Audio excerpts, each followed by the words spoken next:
¿Quiénes más estamos? William Enrique, José Luis, Reinaldo, buenos días, Eufrasio. Guillermo.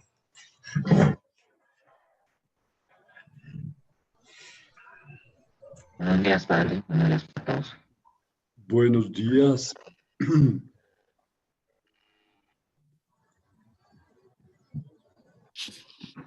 Buenos días, padre Guillermo. Buenos días, William, buenos días. Buenos días. Bien. Hola, José. Hola, Sergio. Hola, Eufra. Hola, Willy. Willy. Don Willy, buenos. Rey.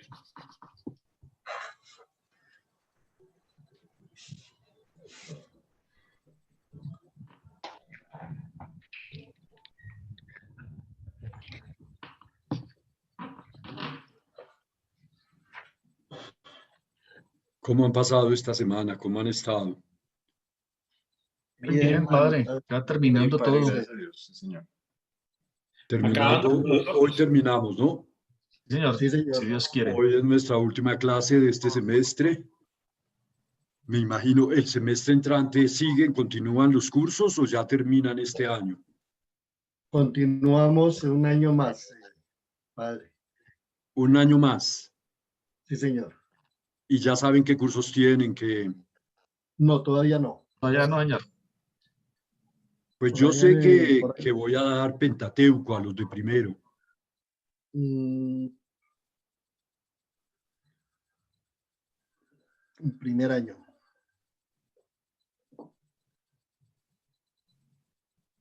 Nosotros todavía no tenemos horarios. Ni horarios ni materias. Ni horarios ni materias, sí. Curioso, porque ya tienen todo muy organizado, por lo que yo vi, por lo que me mandaron a mí, pues como que ya tienen todos los profesores y los cursos, en fin. Nuestras matrículas son a partir del primero de diciembre. Pues me imagino que ahí sí ya nos informarán de las materias. Ya.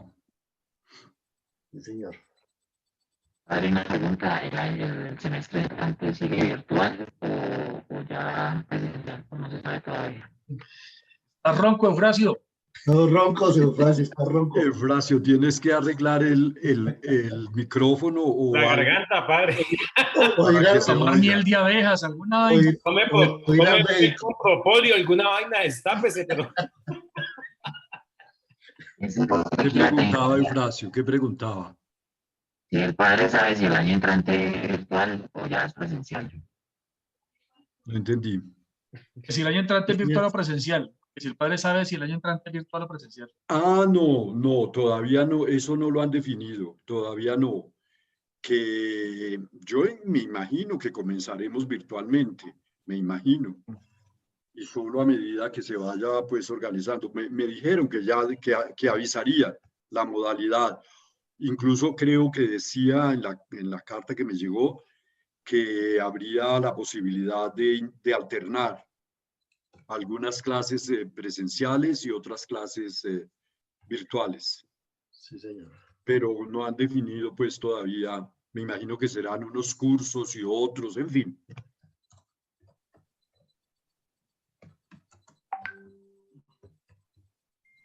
Muchas gracias, padre. Bueno, Eufrasio.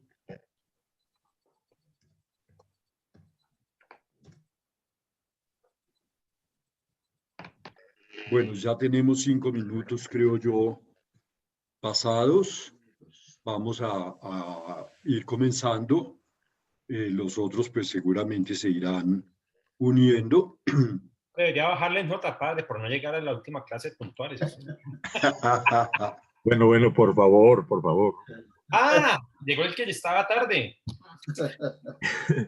Padre Guillermo Carlos, buenos días. Buenos días, ¿quién me habla? Carlos Alberto González. Carlos Alberto, buenos días, ¿cómo estás? Bien, padre, gracias a Dios, ahí vamos. Bueno. Entonces, ahora, ¿cómo es que hago para montar? Ah, es que puse fue la pizarra. La pizarra, sí. Y lo que tengo que poner es otra cosa. Vamos a ver. Compartir pantalla. Y compartir aquí, ¿cómo hago? La primera opción en la parte superior izquierda, padre. Archivos, sí, señor.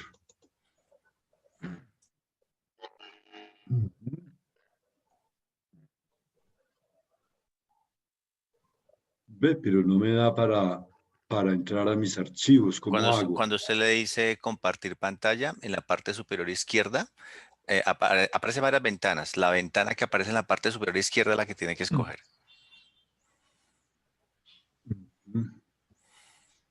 Vamos a ver. Trataré de hacerlo otra vez. Superior izquierda aquí. Así como hizo para compartir la pizarra, se le dice compartir, le aparece una ventana y eso, ahora sí. No, volvió a compartir la pizarra, padre. Vea pues. Archivos. Pero no me sale lo de mis archivos, pues. Le voy a, ¿Cómo hago? Entonces, salga de la pizarra, padre. En la parte de arriba le dice salir. Eso. Vuelvo otra vez a donde dice compartir pantalla, dele clic. Ya. Cuando le da clic le aparece una ventana, ¿cierto? Entonces Sí. la primera opción que le aparece en la parte superior es la pantalla como tal. La segunda es la pizarra. La segunda no la debe escoger la primera, la que dice pantalla.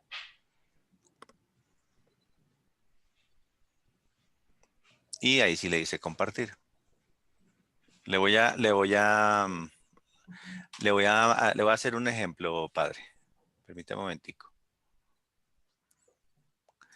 Para que lo vea. Voy a hacerlo yo, padre. Voy a compartir Muy yo bien. pantalla y le voy a mostrar cómo.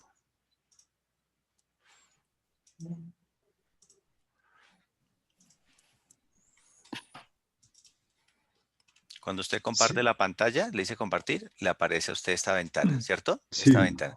Usted escoge esta primera ventana. Yo la tengo en inglés, usted debe decirle de pantalla. Luego de escoger esta primera, le dices compartir. Usted está escogiendo esta que es la pizarra. Debe escoger es esta, la parte superior izquierda, la primera. Y ahí sí le dice compartir. ¿Listo? Bueno, vamos a intentar otra vez, porque la vez pasada entré lo más fácil. Sí, señor. No sé qué pasó. Parece que tiene seleccionada por defecto la pizarra. Ahora sí. Listo, padre. Ya estamos viendo su pantalla. Ah, ya, muy bien. Entonces ahora voy a ver cómo entro a mis archivos.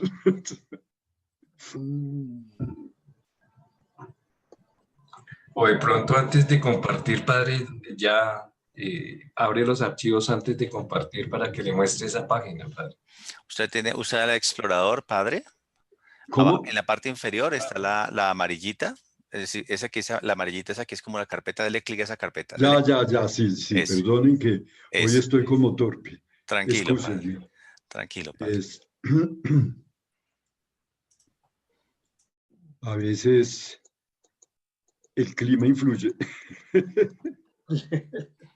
Es loable, padre, porque hay muchas personas que ni siquiera llegan a entrar. Y me ha pasado eso. Ni siquiera entran a Zoom. Y usted ya hasta comparte y todo.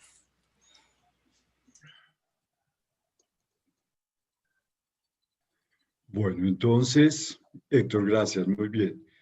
Muy bien, aquí tenemos el Con gusto, asunto. Entonces, para comenzar, vamos a comenzar leyendo un pasaje del Apocalipsis. Nuestro curso era inicialmente de Apocalipsis y de otros escritos. Cuando me contactaron para decirme de qué trataba el curso, me dijeron allá en secretaría eso. Pero después el padre Martín, que es el director académico de la escuela, me pidió que ampliara el curso a todos los escritos joánicos, o sea, al cuarto evangelio y a las cartas joánicas. Entonces así quedó el curso mucho más amplio y por lo tanto no se pudo profundizar para poder alcanzar a siquiera mencionar y decir algo brevemente de toda la temática. Bueno, como comenzamos con el Apocalipsis, yo quiero terminar con el Apocalipsis. Y quiero terminar con los últimos versículos del Apocalipsis. El eschatón, el final. En griego, eschatón. De ahí viene la palabra escatología, escatológico, lo final. ¿No? Es un adjetivo. Bueno, entonces, el final. Un adjetivo que se sustantiva, ¿no? Eschatón, final. Entonces, final de la Biblia, final del Apocalipsis, capítulo 22, versículo 16 a 21. Si Carlos Alberto está aquí, pues le pido a él, Carlos Alberto González, le pido a él que nos haga esta lectura. Nos diga primero qué versión de la Biblia va a utilizar. Voy a utilizar la Biblia de nuestro pueblo. Muy bien, adelante. Yo, Jesús, envié a mi ángel a ustedes con este testimonio acerca de las iglesias. Yo soy el retoño que desciende de David, el astro brillante de la mañana. El espíritu y la novia dicen, ven. El que escuche, diga, ven. Quien tenga sed, venga. Quien quiera, recibirá sin que le cueste nada agua de vida. Yo amonesto a los que escuchan la palabra profética de este libro. Si alguien añade algo, Dios le añadirá las plagas escritas en este libro. Si alguien quita algo de las palabras proféticas de este libro, Dios le quitará su participación en el árbol de la vida y en la ciudad santa que se describen en este libro. El que atestigua todo esto dice, si vengo pronto, amén. Ven, Señor Jesús, la gracia del Señor Jesús está con nosotros. Amén. Amén. Palabra de Dios. Te alabamos, Señor. Señor. En unos instantes de silencio, reflexionemos sobre el pasaje que acabamos de escuchar. Si tenemos a mano el texto, pues volvámoslo a leer en nuestra versión y dejémonos tocar un poco por la palabra en este día.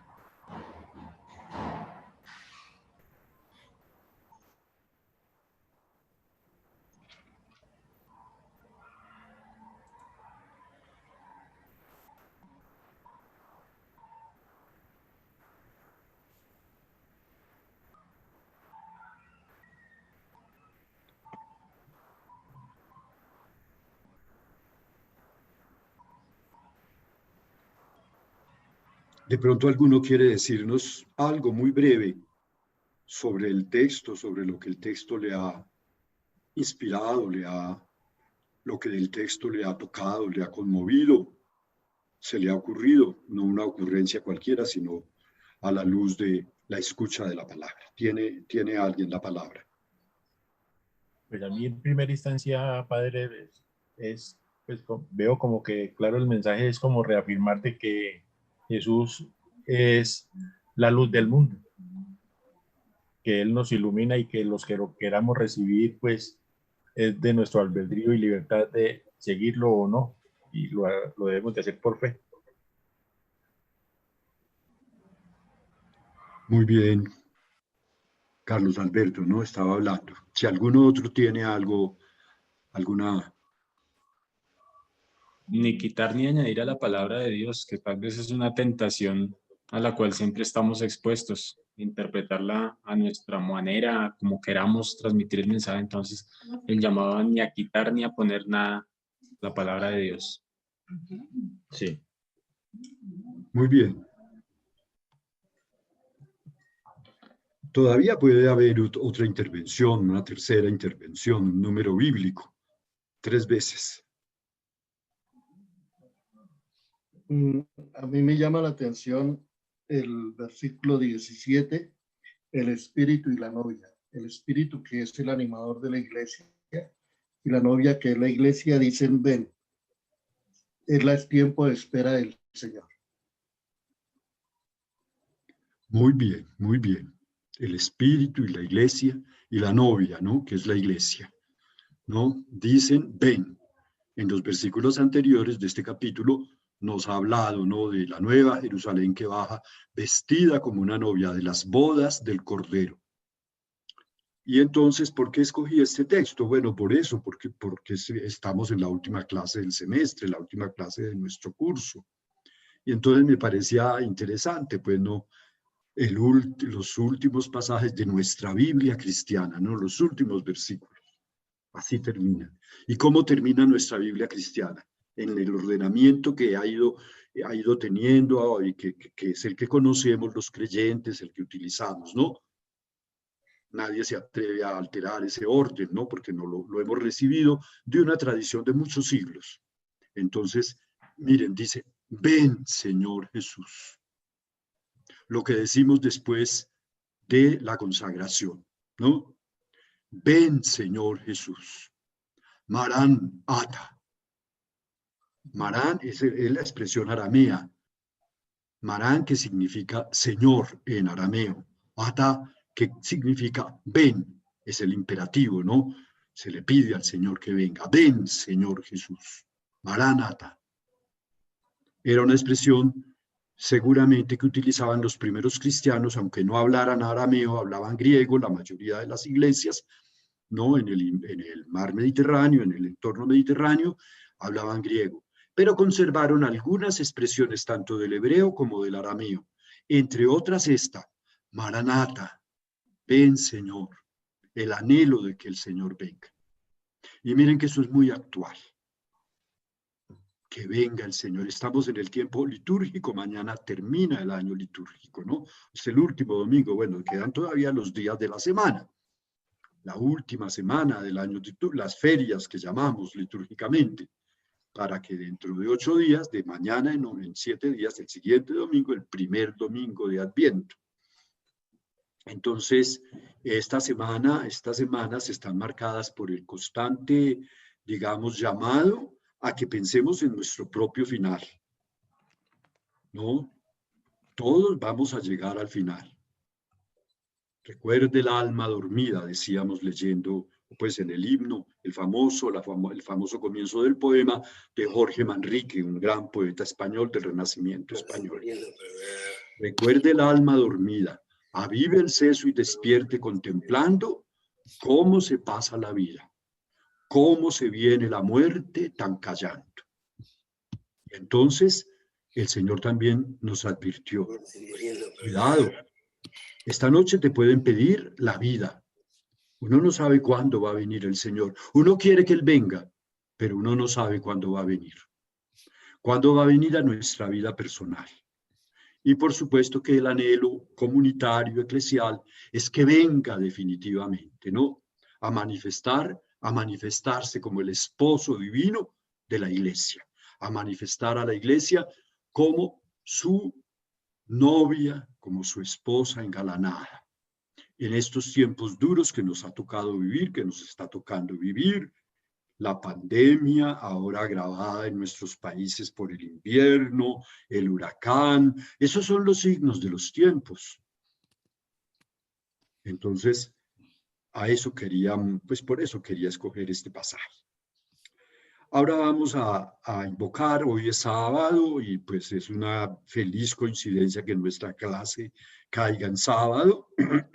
Ella escuchó la palabra, la Santísima Virgen María, como nosotros la escuchamos, y nos dio una sola lección: guardarla en nuestro corazón, para meditarla, para vivirla, como ella la vivió. Digamos juntos: Dios te salve María, llena eres de gracia, el Señor está contigo. Bendita tú eres entre todas las mujeres, bendito es el fruto de tu vientre, Jesús. Santa María, Madre de Dios, ruega por nosotros los pecadores, ahora y en la hora de nuestra muerte. Amén. Hoy no es un santo, bueno, sí, es una santa. Este sábado de nuestra última clase coincide con la memoria litúrgica, bueno, no es obligatoria, es una memoria opcional, de Santa Catalina Labouré, una mujer francesa de origen campesino, nacida en 1806, muerta en 1876, 70 años de vida, una vida bastante plena, ¿no? Muy humilde, se caracterizó por eso, por su humildad. Era religiosa vicentina, o sea, de las hijas de la caridad. Aquí en Bogotá, ellas tienen varias casas, hay una en la Caracas como con la 52, 53, algo así. Está un convento de ellas. Es la congregación fundada por San Vicente de Paúl. En todas partes hay sociedades de San Vicente de Paúl, aquí en Bogotá también. Son una institución inspirada en el apostolado de este gran santo francés, ¿no? Que fue un hombre bondadoso, generoso, que se dedicó a servir a los pobres, a los más pobres de su tiempo allá en Francia, mientras que el rey y su corte y los ricos del reino, que eran los de la corte, hacían guerras y cobraban impuestos para pagar las guerras, y el pobre pueblo pasaba a veces hambre y necesidad. San Vicente de Paúl se dedicó a atender a los pobres, a ver por ellos, a cuidarlos, a impulsar a los cristianos a preocuparse por los pobres y a servirlos. Y esta monjita fue una humilde religiosa de esa comunidad de las Hijas de la Caridad, las vicentinas. Recibió a sus 30 años de edad de la Santísima Virgen María unas visiones especiales. Siempre hay visiones, siempre hay visionarios. ¿Qué pensamos de estas cosas? Bueno, pensemos lo que pensemos, pero yo les quiero contar. Y en esas visiones la Virgen se le mostró, como la vemos, todos la conocemos seguramente, la imagen de la medalla milagrosa. Y le prometió que, o le dijo que impulsara esa devoción a llevar esta imagen suya y que muchísimas gracias, muchísimos dones vendrían sobre los creyentes que la invocaran diciendo, invocando su inmaculada concepción, encomendándose a ella, ¿no? Entonces aquí tenemos el anverso y el reverso de la famosa medalla milagrosa. La Virgen con los brazos abiertos, de sus manos salen rayos, está parada sobre el mundo, es la Inmaculada Concepción de la Santísima Virgen María. El dogma había sido proclamado poco antes. Perdón, no. El dogma fue proclamado en esos tiempos precisamente, coincidiendo con la aparición de la Virgen a esta humilde religiosa. Fue proclamado el dogma de la Inmaculada, fue el 8 de diciembre de 1854 y fue confirmado con Bernardita en la aparición en la Bouré en 1858. Exactamente. Entonces miren cómo la Santísima Virgen en cierta forma estaba preparando la proclamación del dogma de su Inmaculada Concepción. Primero con Santa Catalina Labouré, después vino Santa Bernardita, ¿no? Las apariciones en Lourdes. Esta aparición tuvo lugar en París, en el convento de las Vicentinas de París, es famoso todavía, la gente todavía fluye a la capilla de ese convento, en donde se conserva, por una parte, la imagen de la Virgen y, digamos, ante la cual la santa tuvo la visión, y el cuerpo incorrupto de la santa. No la caracterizó ninguna otra cosa, sino esta aparición. Fue humilde cocinera, portera, enfermera, jardinera, aseadora del convento. Pasó desapercibida. No se hubiera sabido de la aparición si ella no le hubiera contado a su confesor, que en el principio no le creyó, pero después sintió remordimientos y lo consultó con el arzobispo de París. Y el arzobispo le indicó al confesor que difundiera la devoción de la medalla. Y se difundió y comenzó a haber muchísimas conversiones y comenzaron a realizarse muchísimos milagros.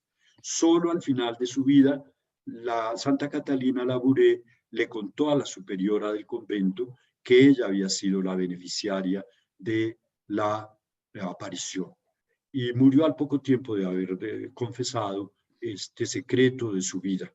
Y entonces su funeral se convirtió en un funeral apoteósico. Los católicos de París afluyeron al convento a asistir a las exequias, y la historia pues cuenta que un niño paralítico que fue llevado al funeral de Santa Catalina Labouré se curó milagrosamente al contacto con el catafalco, con el ataúd de la santa. Después también se cuentan incontables milagros, sobre todo de conversión, no tanto los de curación, los de conversión de ateos, incluso un judío famoso, algún católico, una familia católica amiga, le regaló la medalla y él, por hacerles pues la atención de recibirla, la recibió y la guardó en su bolsillo. Y algún día sintió un impulso grande de conocer a Jesucristo, de leer el Evangelio, y se convirtió, y él mismo, un judío convertido, se convirtió en un difusor de la devoción a la medalla milagrosa. Yo creo que muchos de ustedes han llevado la medalla en su familia, conocen gente que la lleva, en fin, ¿no? Entonces, un homenaje a la Virgen en este último día de nuestra clase, pidiéndole a ella. No le pedimos milagros, le pedimos que nos conceda hacer la voluntad de Dios, que Dios haga en nosotros su santa voluntad, que nos bendiga abundantemente, que nos dé fe, que nos dé amor, que nos dé esperanza. Ese sería el mayor, el más grande de los milagros. Bueno, entonces esto pues a propósito de la medalla milagrosa. Es muy famosa. La hacen todavía en plomo, en aluminio y también en metales preciosos, y entonces pues la gente vanidosa la carga en oro, ¿no? En plata, pero los más sencillos las llevamos en plomo o en latica, pero lo importante no es la medalla en sí misma, lo importante es la presencia de la Santísima Virgen María, sin pecado concebida. Ruega por nosotros que recurrimos a vos. Así dice la ejaculatoria, ¿no? Algunos temas para hoy, sugeridos por las lecturas de los trabajos, y de una vez también hablo de los trabajos. Ayer por la tarde me iba poniendo al día, quedé muy contento. Dije, ay, por fin me puse al día y leí todos los trabajos y les respondí alguna cosita. Pero todavía después de que pensé eso, como a las 5 o 6 de la tarde, más tardecito empezaron a llegar otros últimos. Incluso esta mañana me llegó uno muy de madrugada. Pero bueno, no se preocupen. Yo los leeré y los calificaré. No los alcancé a calificar porque francamente me cansé un poco leyéndolos y ya pues no daba el ánimo para leer más trabajos. Entonces, leyéndolos, como muchos de esos trabajos eran sobre la carta a los hebreos, de la cual dijimos muy poco, yo quisiera como redondear, ya no en sentido académico de explicarles muchas cosas importantes, exegéticas o cosas, no, más bien una apreciación muy de fe, muy de escucha de la palabra. La carta a los hebreos tiene la maravillosa cualidad de que es la carta, por así decirlo, la podríamos llamar la carta de Jesucristo, sumo, eterno, único, perfecto, sacerdote.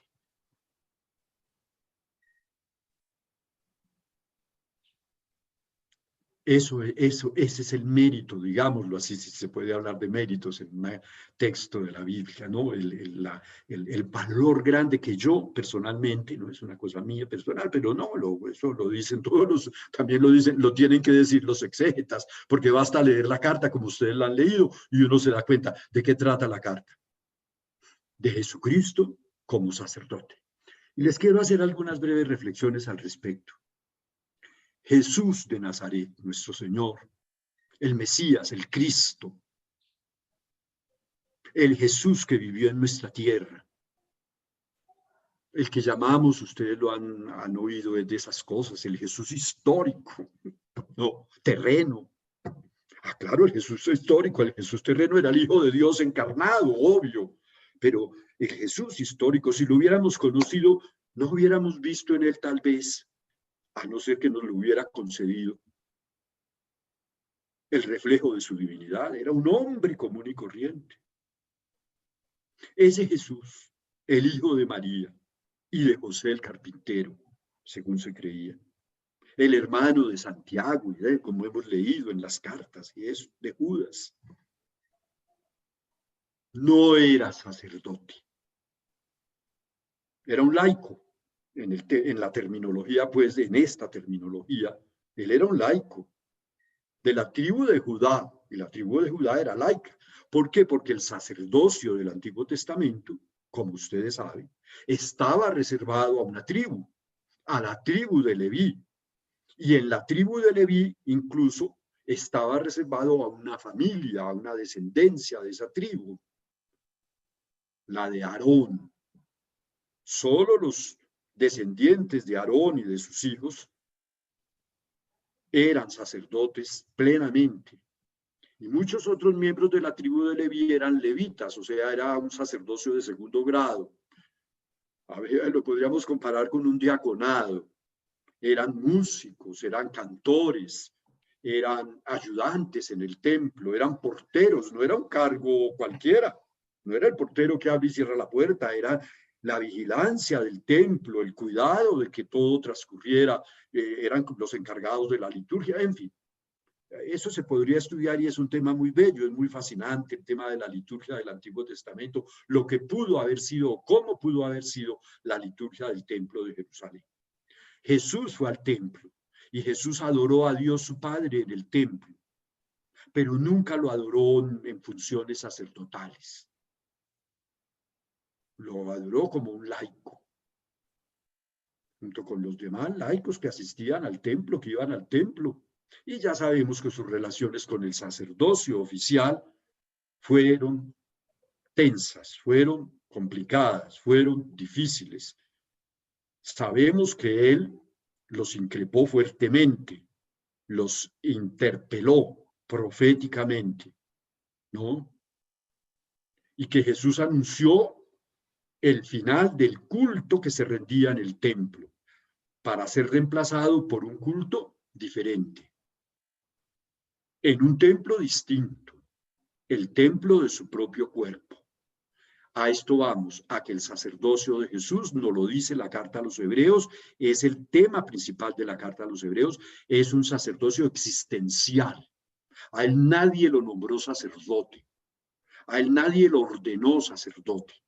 Un poco eso es lo que quiere decir, y varios me lo preguntaron, y en la clase de hace 8 días me lo preguntaron ustedes. Según el orden de Melquisedec, sin padre, ni madre, ni genealogía, así tuvo padre y madre y genealogía, humanamente hablando, pero su sacerdocio es un sacerdocio eterno, desde la eternidad. Y su sola existencia es el culto más grato a Dios. Está en la presencia de Dios, adorándolo y sirviéndolo, Él, el Hijo eterno de Dios. Y de eso habla la carta. Y entonces yo quería hablarles de eso. Entonces nuestro sacerdocio en la iglesia, empecemos.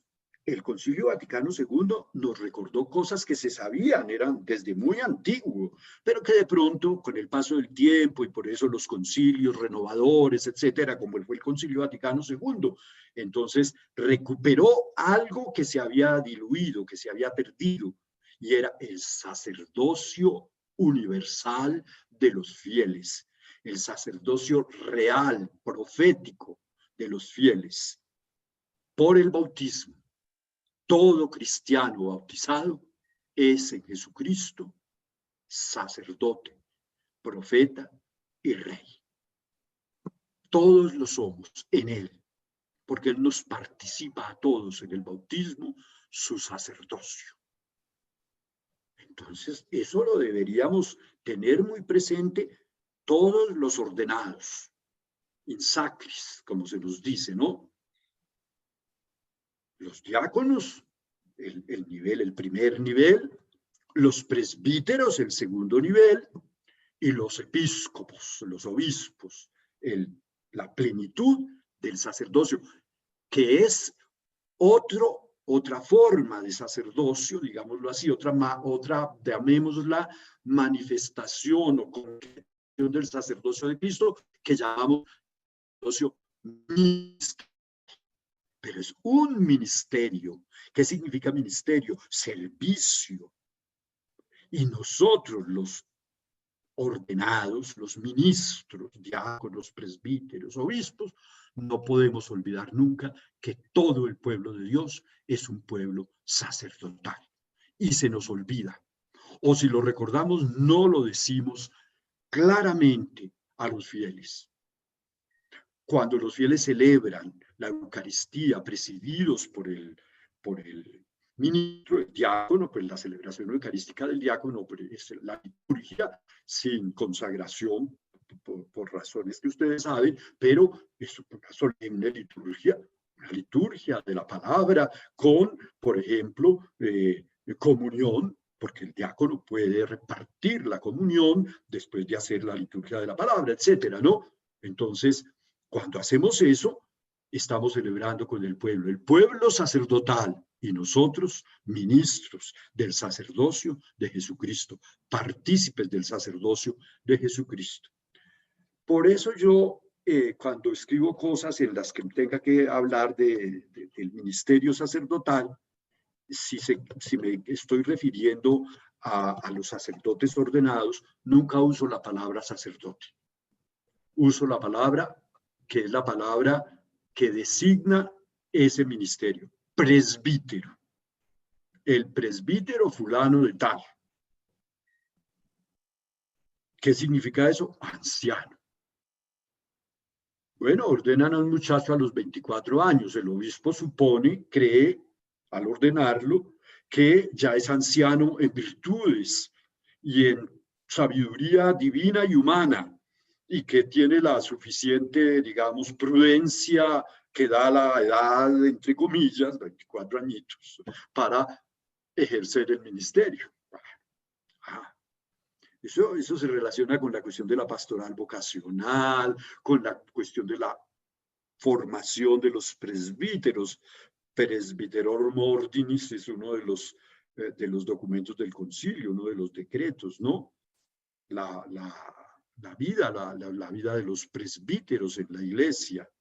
Y hay otro decreto que es sobre la formación de los presbíteros, ¿no? Entonces, ese es un tema a considerar, ¿no? Bueno, entonces todo esto alrededor acerca del sacerdocio de Jesucristo. Entonces el sumo sacerdote del Antiguo Testamento lo dice la carta a los hebreos, no era sino una especie de anticipación profética de lo que sería el verdadero, el único, el sumo sacerdote de nuestra fe, que es Jesucristo, ¿no? Entonces Anás y Caifás, los sumos sacerdotes en tiempo de Jesús. Caifás, el sacerdote en funciones. Anás, que todavía conservaba un enorme poder, porque era el suegro de Caifás. Eran el sumo sacerdote, o los sumos sacerdotes de que hablan los evangelios. El cargo era uno solo, pero los que lo habían sido, porque en la época del Nuevo Testamento había ex sumos sacerdotes, porque los romanos se reservaron el derecho, digamos, no es un derecho, digamos, impusieron, ellos nombraban al sumo sacerdote y lo quitaban cuando no les convenía, cuando lo veían demasiado independiente, poco afecto a sus intereses imperialistas. Entonces, ese no nos sirve, quítenlo, nombren a otro. Puro imperialismo, ¿no? Entonces quitaron a Anás porque por alguna cosa no les gustó y dijeron entonces que el yerno de él sea el sumo sacerdote ahora. Respetaron, eso sí, no hubieran podido hacerlo de otro modo, nombrarlo entre los sacerdotes, ¿no? Que tenían derecho a ocupar ese cargo. Esos sumos sacerdotes, sin saberlo, eran la prefiguración del sacerdocio de Jesucristo. Y todo el culto del templo prefiguraba el culto de Cristo Jesús en la cruz. Por eso entonces se habla de que entró con su propio cuerpo en el santuario del cielo, llevando no la sangre de los machos cabríos, sino su propia vida, su propia existencia, su propia sangre, ¿no? Y todo esto a raíz o digamos a propósito de la carta, el tema central de la carta a los hebreos.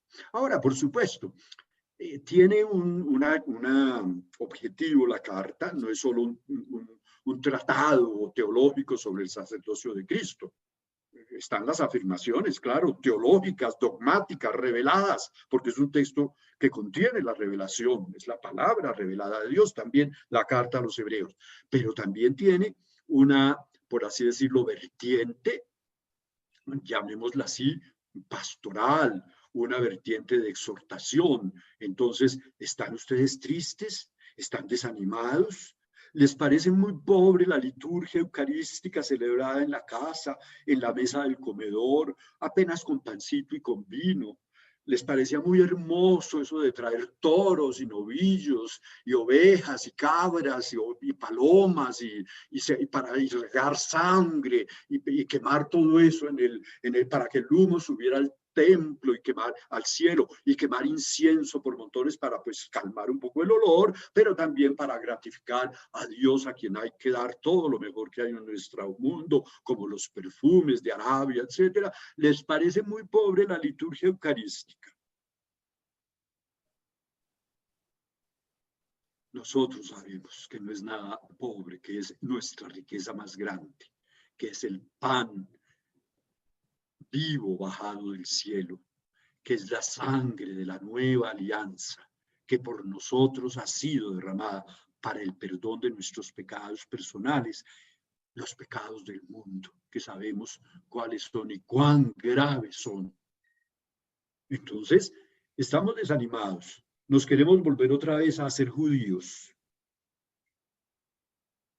Queremos volver y ayudar a reconstruir el templo. Ay, en una humilde choza por allá a orillas del Chocó, a orillas del Atrato en el Chocó. Y la gente cantando con sus tambores y alabando a Dios y celebrando la Eucaristía, dándole gracias a Dios por la vida.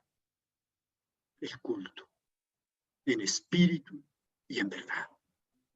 Ni aquí en el Garizim, ni en Jerusalén adorarán al Padre, lo adorarán en espíritu y en verdad. Donde estén ustedes, allí lo adorarán, porque participan de mi sacerdocio, el sacerdocio de Cristo. Entonces no se desanimen, los están persiguiendo. Él es nuestro sumo sacerdote, Él nos defiende, Él nos protege. En fin, eso quería decirles a propósito de la carta a los hebreos, como una especie de lectio finalis, o sea, la clase final, ¿no?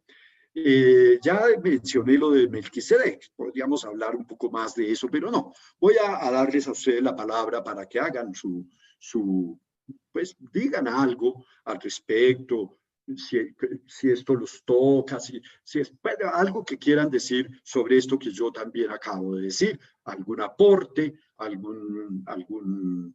alguna cosa que quieran decir. Hay un detalle, padre, que me llamó la atención, es que Melquisedec no pertenecía a esa rama levítica, a esa parte del rito del Leví, que es lo mismo que Jesús. Jesús no pertenecía tampoco a esa parte de la descendencia de Aarón, o sea, no pertenecía a eso. O sea, es un detalle que yo creo que es bueno tenerlo en cuenta. Muy bien, Carlos Alberto, muy bien. Y esa es la razón, muy bien, muy acertada tu intervención. Muchas gracias. Y esa es la razón por la cual en varios pasajes, no solo en la carta a los hebreos, hay otros pasajes del Nuevo Testamento en los que se habla del sacerdocio de Melquisedec, Y Melquisedec no solo aparece en el libro del Génesis, recuerden que aparece en el Salmo, ¿no? El Salmo mesiánico por excelencia. Dice el Señor a mi Señor, siéntate a mi derecha y haré de tus enemigos estrado de tus pies, etcétera, ¿no? Entonces, exactamente esa es la razón. El sacerdocio de Cristo es un sacerdocio real, porque Melquisedec era un rey pagano. No era ni siquiera israelita, descendiente de Abraham. ¿De dónde había salido? Nadie sabía. O sea, pues era un desconocido. Era un extraño, Melquisedec, rey de Salem, rey de paz, Rey de justicia significa ese nombre. Melech en hebreo es rey. Sadek en hebreo es justicia. Y Shalom en hebreo, o Salem en hebreo es paz. Entonces, rey de paz, rey de justicia, rey de Jerusalén, sacerdote del Dios Altísimo. Y ofreció pan y vino. Qué figura más bella para el sacerdocio existencial de Jesucristo. Que no es matar corderos, matar novillos, no, es su propio cuerpo, su propia sangre, su vida. Aquí estoy, Señor, para hacer tu voluntad. Es muy Padre, bien. un detalle adicional ahí es que cuando se habla de Melquisedec, que normalmente en la Biblia aparece, cuando hablan de algún personaje, hablan de la ascendencia o descendencia, y en el caso de Melquisedec no hay ni ascendencia ni descendencia por ningún lado. Exactamente, eso también tendría algún significado y se podría interpretar esa especie como de digámoslo así, de extrañeza, por una parte, algo que no pertenece a este mundo, digámoslo así, porque un ser humano tiene que tener papá y mamá y tiene que ser de alguna parte. En cambio, este Melquisedec sin padre ni madre ni genealogía. Un poco la divinidad, o sea, Jesús es, como hombre, sí, descendiente de David, hijo de María, israelita de la tribu de Judá, pero como hijo de Dios, es el otro, Dios. Muy bien, esto estuvo bien. A ver, ¿alguna otra intervención, alguna otra palabra que ustedes quieran decir? Padre, teniendo en cuenta que usted dijo que uno de los aspectos importantes de Hebreos era la revelación de la palabra. Dios habla o habló de muchas maneras a los profetas, a Abraham, a Jacob, a Isaac, a todos los profetas, y dice que después le envió a que hablara su propio hijo, que les envió en la actualidad al hijo. Esa parte es para mí pues bien importante porque habla lo de la palabra de Dios y cómo Dios se hace presente a través de la historia del hombre. Entonces, ese sería el aporte.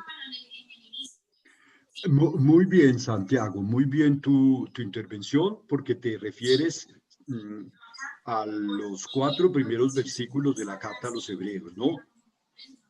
Muchas veces y de muchas maneras habló Dios a nuestros padres por medio de los profetas. Y aquí la palabra profeta que está entendida en un sentido amplio.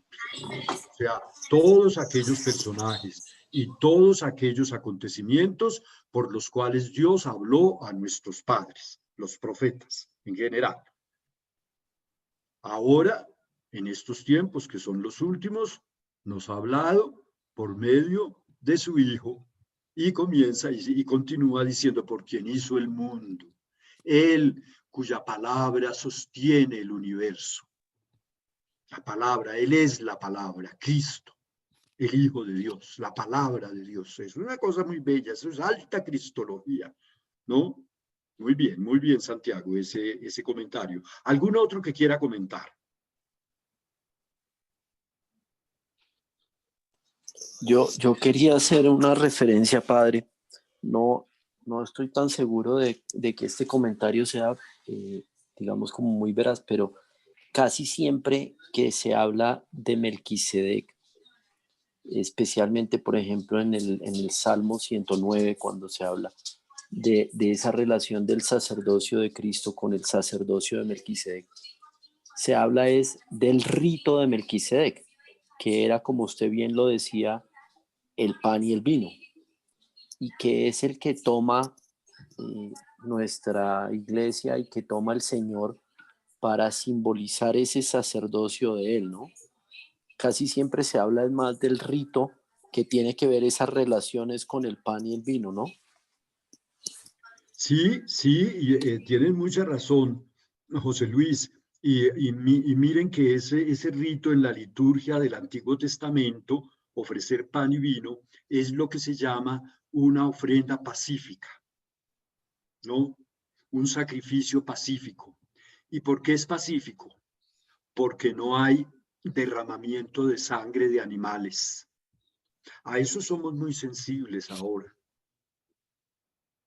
en estos tiempos de cambio climático, en estos tiempos de animalismo, cuando nos percibimos como maltratadores de los animales, cuando aprendemos o hemos aprendido que un ser vivo merece también, cualquiera que sea, no solo los seres humanos, sino que esto, la paradoja es esa, ¿no? Que a veces hay gente que es muy respetuosa de los animales, pero no respeta para nada a sus hermanos y hermanas. Eso también hay que decirlo, ¿no? Pero bueno, lo que quiero decir es la ofrenda pacífica, el rito pacífico, ¿no? Pan y vino, no hay efusión de sangre, ¿no? Recuerden que en el libro del Génesis al comienzo se nos dice que al salir del arca, después del diluvio, Dios bendice a Noé, hace alianza con Noé y con sus descendientes, renueva pues la alianza inicial, la alianza de la creación, y les permite comer, ¿no? Animal, carne de animales, ¿no? Entonces, ¿qué quiere decir? ¿Que el ser humano originalmente era vegetariano o qué? Pues biológicamente no es cierto, porque parece que desde el principio los seres humanos fuimos omnívoros, ¿no? Pero eso tiene su significación, por así decirlo, de relación pacífica entre los seres de la creación, ¿no? Recuerden que Isaías dice que en el monte santo de Dios conviven en paz, ¿no? La vaca con el oso o con la osa, el cordero con el león, el niño mete la mano en el hueco del aspi, de la víbora, la serpiente más venenosa que se conoce en la Biblia, y el aspi no le hace daño, no lo pica, no lo mata. La paz universal, la paz a la que apunta el Papa Francisco en la bellísima encíclica Laudato Si, ¿no? Inspirándose en San Francisco, que llamaba hermano al lobo de Gubbio, que recuerden que lo convirtió, según la leyenda, el lobo asolaba los rebaños de esa región de la Toscana, y él fue y lo regañó y le dijo: me haces el favor de no seguirte comiendo las ovejitas. Y el lobo le hizo caso. Así dice la bella ley. El sacrificio pacífico, José Luis, a eso se refiere, ¿no? Una ofrenda pacífica. Dios no quiere sacrificios ni ofrendas. Él no quiere sangre de novillos. Él estaba hasta aquí de la grasa de los holocaustos, ¿no? Porque todo en el mundo es de él. Si él tuviera hambre, nos lo diría. Ay, sírvame un sancocho, ¿no? Todo es suyo. Entonces, ¿qué le podemos ofrecer nosotros? Nada. Nuestra propia vida unida a la de Jesucristo. Ofrenda que sí es grata, la de su Hijo. Y en él, nuestra propia ofrenda, considerándonos sus hijos y sus hijas amadísimos. Esa es la ofrenda que él quiere. Eso es lo fundamental del sacerdocio.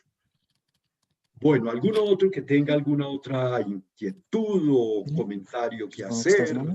Por aquí tenemos otros dos temitas, pero son menos importantes. Padre, quisiera hacerle una pregunta, padre.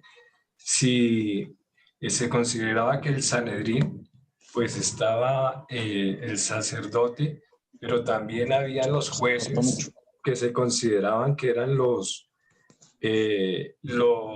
ancianos, ¿no?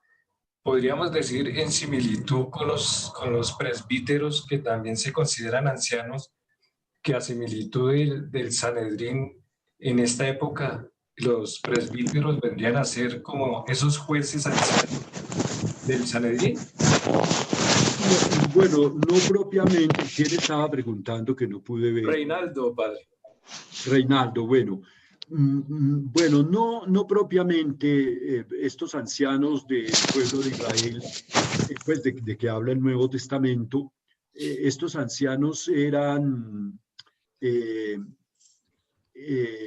digamos, los de suyo eran ancianos en edad, eran mayores de edad, pues hombres ya de edad. El respeto por los ancianos en la antigüedad, ¿no? Era una cosa, y es una cosa normal en la Biblia. Por supuesto, los ancianos eran jueces, claro, en Israel, conformaban, por así decirlo, el tribunal en la puerta de la aldea o en la puerta de la ciudad, donde funcionaba el tribunal, a donde se llevaban los litigios. Y a los ancianos, perdón, a los senadores, traducen otras veces las secciones de la Biblia, entonces eran los miembros del Sanedrín. Pero no, el sacerdocio, digamos, el presbiterado, que llamamos,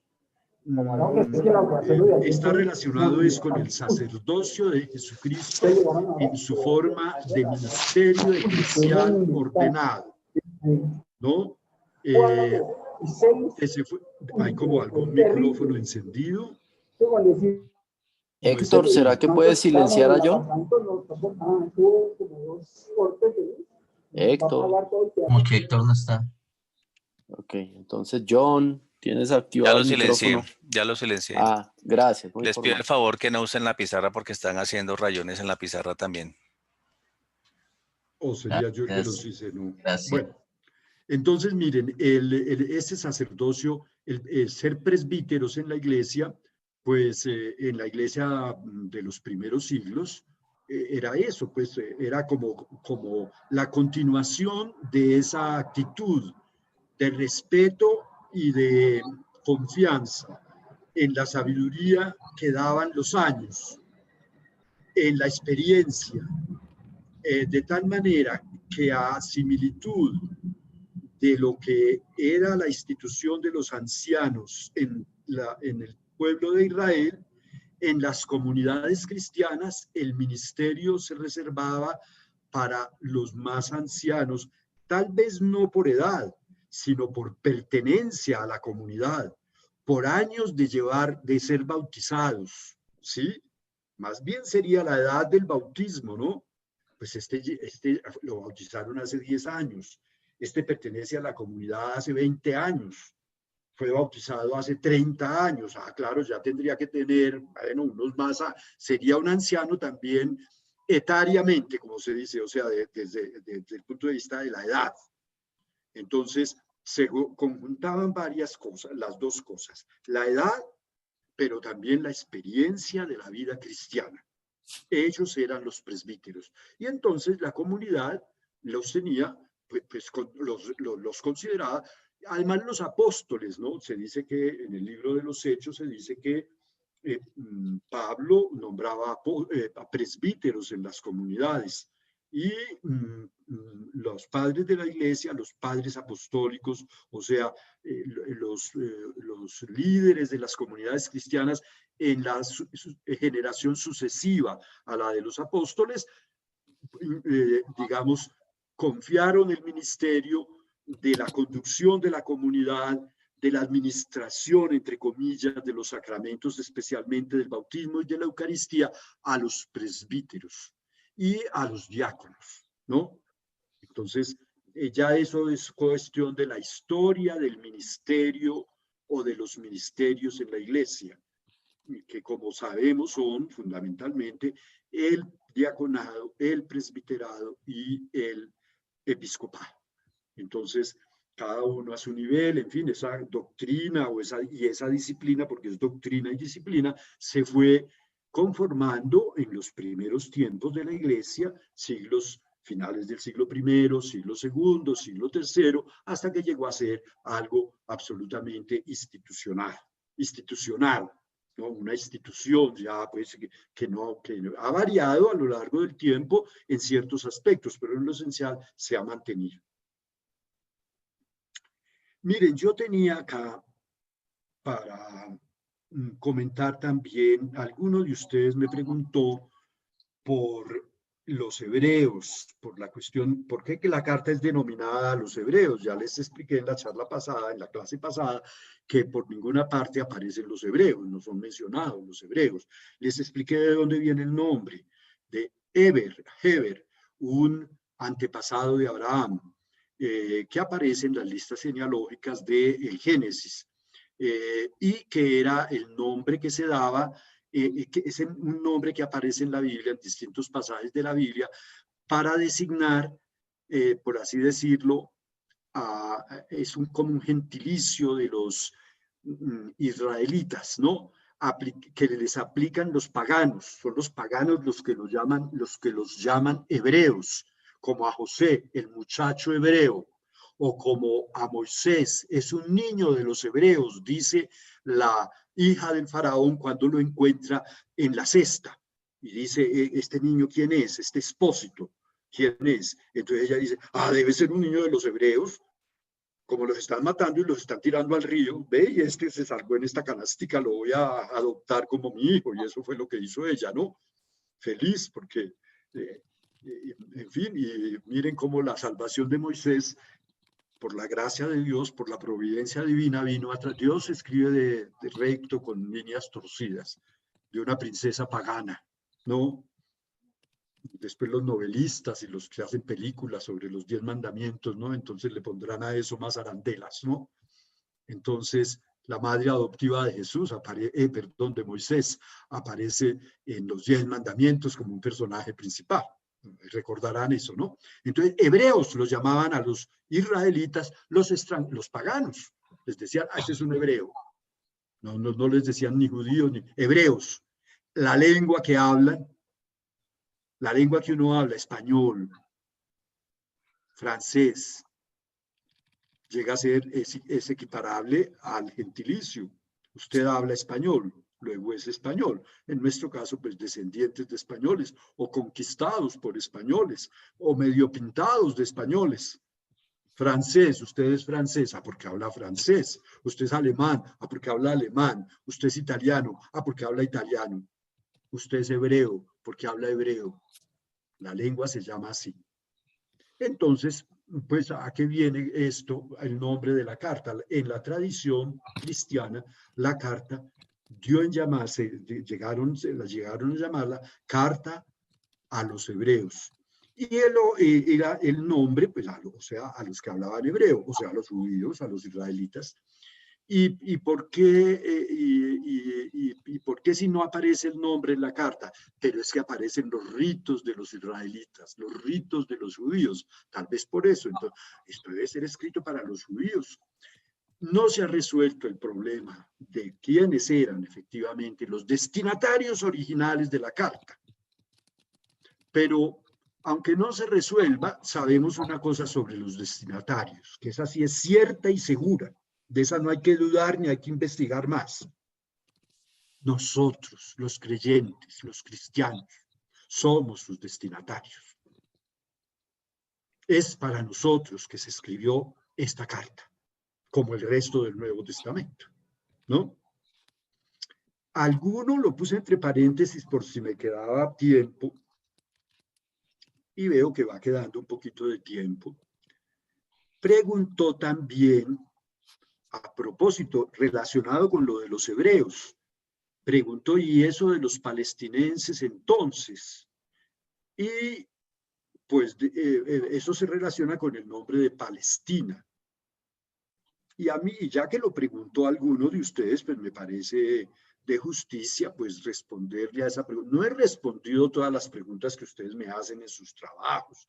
Me hubiera gustado poder hacer un registro completo de todas las preguntas e irlas respondiendo una por una, pero ustedes comprenderán que resultaría imposible, ¿no? Pero bueno, entonces en homenaje a las preguntas tan interesantes, toda pregunta es importante, ¿no? Y yo les ponía a algunos de ustedes, el que pregunta ya comienza a encontrar la respuesta, ¿no? En la pregunta ya va implícita de alguna manera la respuesta.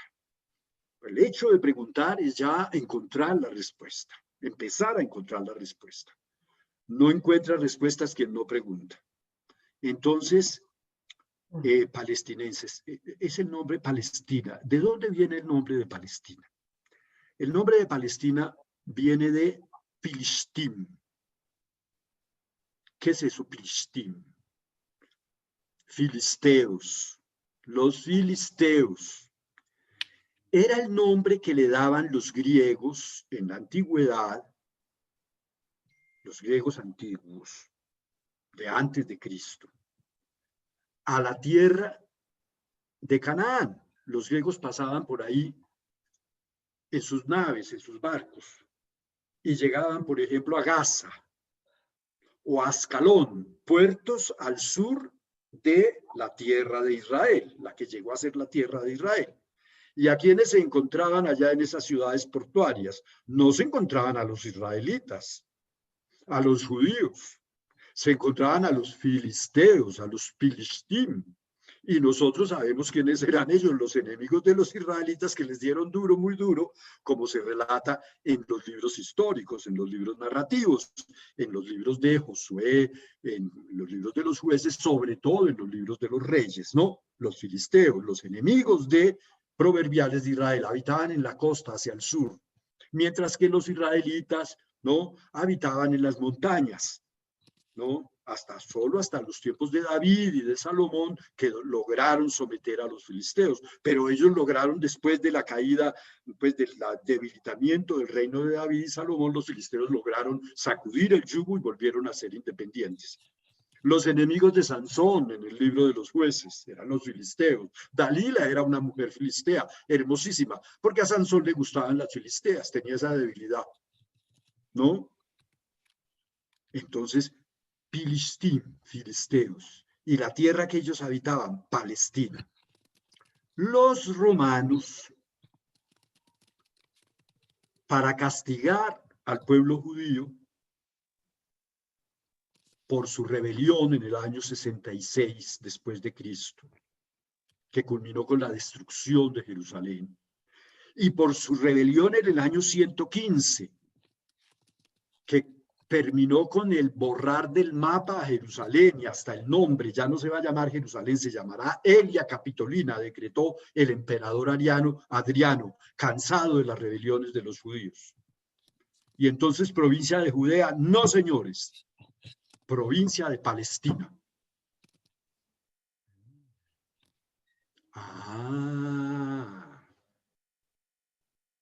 La provincia de Palestina, no Judea. Entonces esos palestinos de ahora y Palestina de ahora, ¿de dónde salen? ¿Quiénes son? Cuando el Imperio Otomano fue destruido, o fue vencido mejor, en la Primera Guerra Mundial, porque se había aliado con Alemania y con las otras potencias, ¿no? Y entonces los aliados europeos, Inglaterra y Francia, y al final Estados Unidos, que participó al final en la Primera Guerra Mundial, ellos derrotaron al Imperio Otomano y se lo repartieron. Y en el reparto, lo que era esa provincia, no recuerdo en el Imperio Romano cómo se llamaba a la provincia de lo que hoy es Israel, debía tener un nombre propio especial. Pero entonces los ingleses, que fueron los que recibieron la tierra de Israel como protectorado, como región para proteger ellos, ¿no? Entonces le pusieron el nombre de Palestina, recuperaron el nombre que le habían dado los romanos, Palestina. ¿Cuándo dejó de llamarse Palestina? Y sus habitantes, pues palestinos. ¿Y cuáles eran sus habitantes? Árabes, musulmanes en su mayoría, pero no se nos olvide, algunos cristianos. Hay palestinos cristianos, son una minoría perseguida, una minoría señalada, despreciada, una minoría, por así decirlo, oprimida. Defendida, por supuesto, por sus hermanos cristianos de fuera y también, pues, por la iglesia, etcétera, ¿no? Por eso la cosa es tan delicada, ¿no? Porque tiene muchas arandelas. Pero los palestinos, ¿quiénes eran? Los árabes, o sea, los descendientes de las tribus árabes que invadieron todo el Medio Oriente, difundiendo la religión islámica, ¿no? Y después construyeron los grandes imperios islámicos, etcétera, ¿no? Ya eso es historia universal. Entonces los ingleses llamaban a ese protectorado suyo Palestina, y la capital pues era Jerusalén, de la administración inglesa. Eso todavía queda allá en los recuerdos y la impronta de los ingleses en Israel. Pero vino la victoria de los sionistas, el movimiento judío de origen europeo que propugnaba por volver a recuperar para el pueblo judío perseguido en Europa, sobre todo durante la Segunda Guerra Mundial, la antigua tierra de Israel. Con la ayuda de los ingleses, perdón un momento.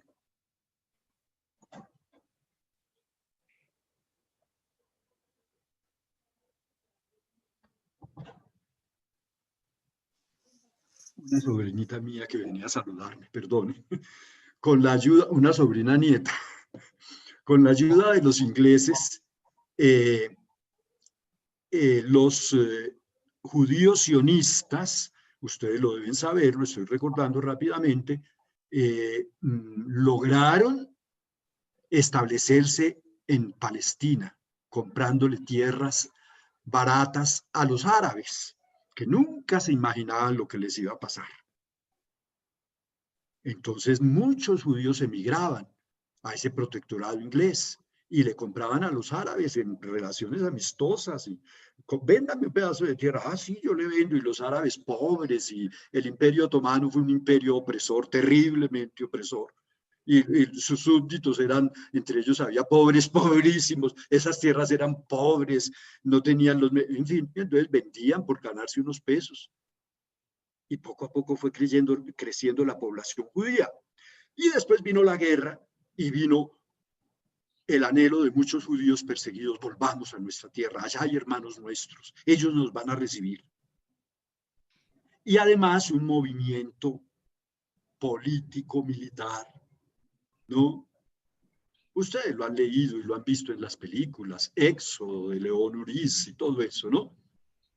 La creación del moderno Estado de Israel, con el apoyo de las potencias occidentales, especialmente de Inglaterra y muy especialmente de Estados Unidos, en donde grupos judíos habían llegado a convertirse en una élite de la Rockefeller, por ejemplo, la familia de los Rockefeller. Con el apoyo económico y militar de los Estados Unidos y de Inglaterra, los revolucionarios judíos le arrebataron a los palestinos sus tierras y crearon el moderno Estado de Israel, cosa que no se ha solucionado hasta el día de hoy. Ayer mismo vi en televisión a Netanyahu a propósito del asesinato de un científico iraní que estaba estudiando, que dirigía los programas de energía atómica de Irán. Y los israelíes del Estado de Israel temen mucho que Irán llegue a tener bombas atómicas, porque los iraníes han prometido que los vuelven a echar al mar. Ahí está el problema político. Eso está íntimamente relacionado con el problema religioso, por supuesto. No es culpa mía. Así están las cosas. Y eso solución a corto plazo no tiene. ¿Y quiénes son las víctimas ahí? Los palestinos. Y entre esos palestinos árabes musulmanes hay hermanos nuestros cristianos palestinos, que con sus hermanos musulmanes padecen el doble yugo, ¿no? Primero, segregados por ser cristianos, y segundo, segregados por ser palestinos. Bueno, es una cosa muy compleja, ¿no? Muy compleja, que en poco tiempo no se puede explicar, pero que es muy interesante y importante, ¿no? Uno tiene que saber algo. Y para terminar, para ir rematando, alguno me preguntó una cosa muy bonita, y yo dije, la tengo que apuntar esta pregunta porque no puedo dejar de decirla, y para el final, yo no me acuerdo quién la hizo, no apunté, qué pena. Pero Yo. Ah, William, Enrique, muy bien, William. Entonces me dijo que no, que la imagen del ancla, que de dónde salía eso, que qué belleza. Yo le contesté algo en la respuesta que le di a su trabajo y le contesté, ustedes todos saben que es un ancla, ¿no es verdad? Las han visto. Yo viví un tiempo hace poco en esta pandemia por allá en La Esmeralda y pues, al frente del CAN. Y en el CAN está uno de los edificios de la flota, ¿cómo es que se llama? La Fuerza Naval. ¿Sí? La Armada, de la Armada. Entonces hay un edificio de la Armada y el edificio de la entrada, el ingreso son importante, imponente, unos portalones gigantescos, en fin, y eso pues está muy vigilado y todo eso. ¿Qué hay de adorno? El ancla de un barco de guerra. Eso debe pesar varias toneladas. Una cosa gigantesca, un ancla como de 10 metros, eso la debieron llevar con grúas para ponerla allá, adornando la entrada del edificio de la Armada. Un ancla. Hebreos 6:19.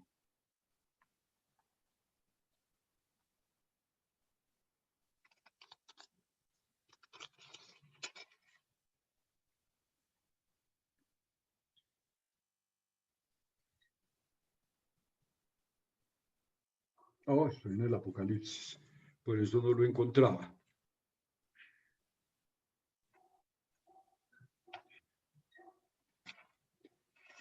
Dice, está hablando, leo desde los versículos anteriores, por eso Dios, queriendo mostrar más plenamente a los herederos de la promesa la inmutabilidad de su decisión, utilizó el juramento, para que mediante dos cosas inmutables, por las cuales es imposible que Dios mienta, nos veamos más sólidamente animados, los que buscamos un refugio en Dios, agarrándonos a la esperanza que nos ha dado, fe, esperanza y caridad, las tres virtudes teologales porque nos las da Dios. Tal esperanza es como el ancla firme y segura de nuestra vida. Y después sigue una cosa que no pega bien con lo que está diciendo. Incluso la nota de la Biblia de Jerusalén señala eso. ¿Por qué? Porque parece que el proceso de composición o que digamos en la carta a los hebreos, la llamada carta a los hebreos, sufrió un proceso de composición muy complicado al cual ni siquiera aludimos en clase. De pronto ustedes, los que investigaron, leyeron al respecto, parece que se juntaron varios textos distintos, se entreveraron para formar el texto actual y se notan las fisuras. Aquí se nota una de esas fisuras, pero lo importante es que las promesas de Dios son inmutables. Él sostiene su palabra. Él no es como nosotros, que hoy decimos una cosa y mañana decimos otra. Nos prometió la salvación. La inmutabilidad de sus promesas es para nosotros precisamente la seguridad de que Él las cumplirá a nuestro favor. Y por lo tanto, la esperanza es como el ancla. Cuando el barco está zarandeándose en la tempestad o cuando llegando al puerto no encuentra la forma de entrar porque hay olas altas, y en fin, y el barco se va a voltear y cómo hacemos, y en fin. Entonces, lo último que echan al mar los marineros es el ancla, ¿no? Un hierro pesado, a veces no tiene la forma es clásica, ¿no? Ustedes saben cuál es la forma, ¿no? Entonces, pero a veces no tiene esa forma, a veces es simplemente un riel, ¿no? Y lo tiran amarrado pues a una cadena o a un lazo muy firme, muy fuerte, y lo tiran y el barco adquiere un poco de estabilidad, sobre todo si el ancla encuentra fondo en el cual sostenerse. Entonces, así nuestra esperanza. Es un símbolo cristiano comprobado por los arqueólogos desde el siglo II de la era cristiana. A veces se distingue una tumba cristiana porque en el sarcófago hay un pez o un ancla, o ambas cosas, el pez y el ancla. Yo he visto el símbolo del ancla en la puerta de algunos sagrarios. He visto el símbolo del ancla esculpido en el frontis del altar mayor de muchas iglesias. En fin, es un símbolo cristiano por excelencia, con el pez, con los panes, con los 4 vivientes del Apocalipsis o del libro del profeta Daniel, del profeta Ezequiel, de Daniel, etcétera, ¿no? Entonces, es uno de los símbolos cristianos y es el símbolo cristiano de la esperanza. Que se mantenga firme nuestra esperanza en estos tiempos, ¿no? Difíciles y duros que nos está tocando vivir. Bien, nos quedan todavía unos minutos. Y entonces yo quiero dedicarlos a algo que se suele hacer. Y es, pues, no sé, miren, una breve evaluación. Si quieren, yo comienzo brevemente y después les doy la palabra a ustedes. Yo, de mi parte, pues yo reconozco mis límites, mis limitaciones. Una evaluación que hago y se la voy a manifestar también a los directores de la escuela, es que el tema es muy amplio para verlo en un solo semestre. Los escritos joánicos yo sé que hubo algún problema, había habido algún problema, creo que lo tienen muy bien, lo podría revisar porque yo tengo el programa completo, ¿no? de los cursos. Pero entonces nos tocó ver Juan, Apocalipsis, las 3 cartas de Juan, y las cartas, la carta a los hebreos y las cartas católicas. Es mucho tema. Entonces, por eso tal vez yo reconozco, pues no se pudo profundizar suficientemente en todo, sobre todo en los textos más importantes. Hablar de textos más importantes o menos importantes no quiere decir que denigremos de ninguno de ellos. La más humilde palabra de la Biblia sagrada es inspirada, ¿no? Tan inspirada es la carta de Judas como el Evangelio de San Juan, si a eso vamos. Pero bueno, ustedes comprenderán, ya saben a qué me refiero. Entonces, ese sería una cuestión a tener en cuenta en la evaluación. Lo voy a manifestar para que pues, se cuide que el programa del semestre no sea tan extenso para que se pueda profundizar un poquito más. Máxime que pues, el tiempo que se le dedica no son sino pues, 1 hora y media semanal. Entonces, pues queda un poco reducido el tiempo para tanto material. Por parte de ustedes, de pronto entonces, no sé, yo tendría alguna preocupación. No sé, yo sé que alguno está encargado de llevar la asistencia, digamos. Ahora, yo en esas cosas soy más bien amplio y libre o liberal. Hombre, si uno no puede asistir a clase por algún motivo, ahora más que nunca, pues bueno, puedo ver la clase después, no queda grabada. Ahora, lo que pasa es que eso tiene que haber cierta disciplina, ¿no? También, ¿no? Entonces, cuando la clase es presencial, pues el profesor toma la nota o le añade la lista. Bueno, en la cuestión de la asistencia, me parece que debería ser una cosa más. Tengo también otra cosita con respecto al uso del Zoom, ¿no?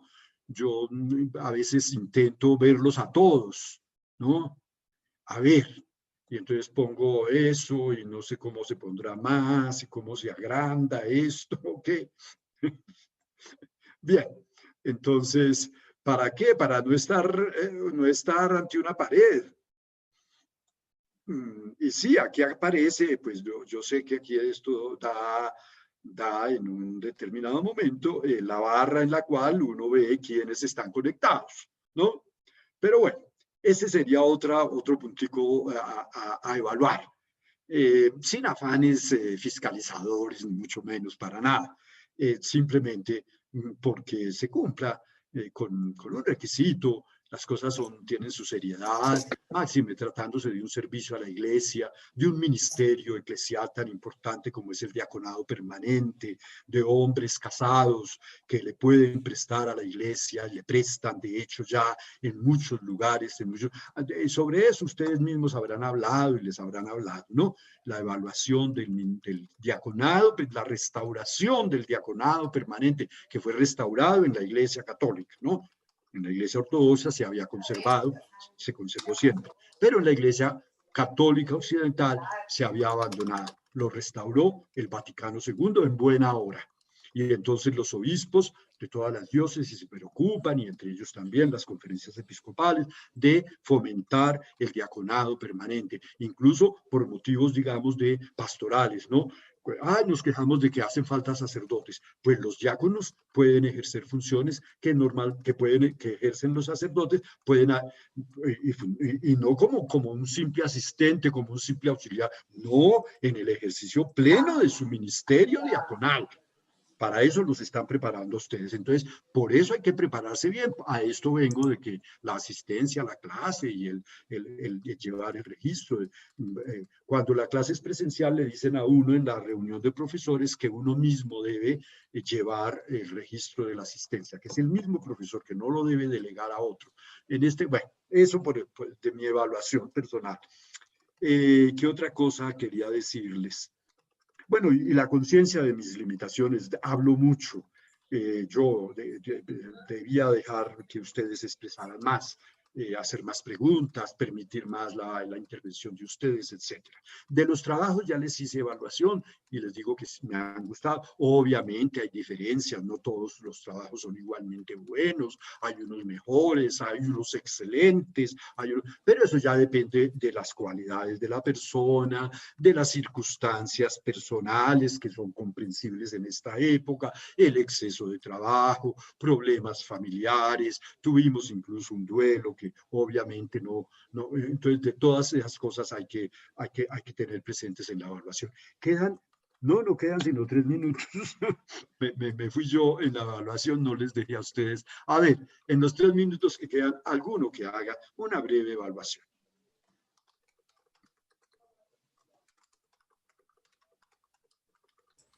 Padre, yo he estado gratamente sorprendido por 2 cosas. Por el grado de conocimientos tan altos que usted tiene de los diferentes temas que hemos visto, pero sobre todo lo que le comenté en el correo. Me ha sorprendido la humildad y la sencillez suya. La verdad, yo no he visto una persona tan humilde y tan sencilla como usted expresando los temas. Entonces, quiero resaltar esas 2 cualidades en usted y muy agradecido por todo lo que hemos aprendido con usted. Bueno, yo le respondí, Héctor, que bendito sea Dios, ¿no? Solo a Él el honor y la gloria, ¿no? Nosotros somos unos pobres pecadores y delante de Dios y de nuestros hermanos debemos mantenernos en humildad y en sencillez, ¿no? Es un servicio que se presta con mucho gusto, uno conoce sus limitaciones, uno es consciente de sus pecados y entonces, pues, bendito sea Dios, solo Él es santo. Solo Él es grande, solo Él es bueno. Y yo pues quedo muy contento de haberles podido prestar este servicio.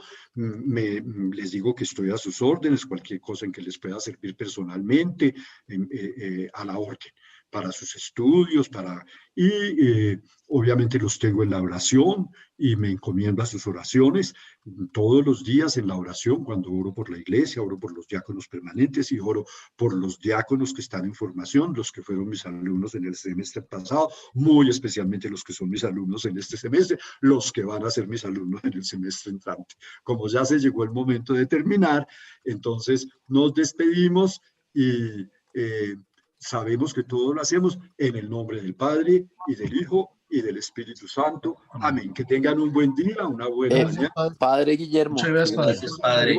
Igualmente. Padre. Diga. En su email va a recibir un correo con las inasistencias del semestre. Yo ya se las voy a enviar. Bueno, gracias, José Luis, muy amable. Con mucho Como gusto. para mí eso es relativo, eso es simplemente porque como es un punto que los encargados de la escuela le insisten a uno que se fije y tal cosa, entonces pues, pero para mí es relativo, y es comprensible que uno no pueda asistir a clase, la clase es un medio y no el único, uno puede estudiar estas cosas por sí mismo, ¿no? Con una pequeña, el curso podría ser pues a distancia completamente, estudia tal cosa y tal cosa y tal cosa, y presente como prueba de que estudió un resumen, un apunte, en fin, ¿no? Entonces, Padre, en su correo también va a recibir la persona que más interrumpió las clases y la que más nos cortó en el momento de despedirnos, padre. Es para que lo tenga en cuenta. Es una broma, padre, lo queremos mucho. Padre, bueno. muchas gracias por todo. Padre, muchas gracias por todo. Gracias. Bueno, que estén muy bien. Ha sido un gusto. Muchas gracias a ustedes por su paciencia, por escucharme. Muy amables, que pasen muy bien. Gracias, padre. Buen día, padre. Lo bendiga. Amén, amén. Lo mismo a ustedes. Bendiciones. Gracias, padre.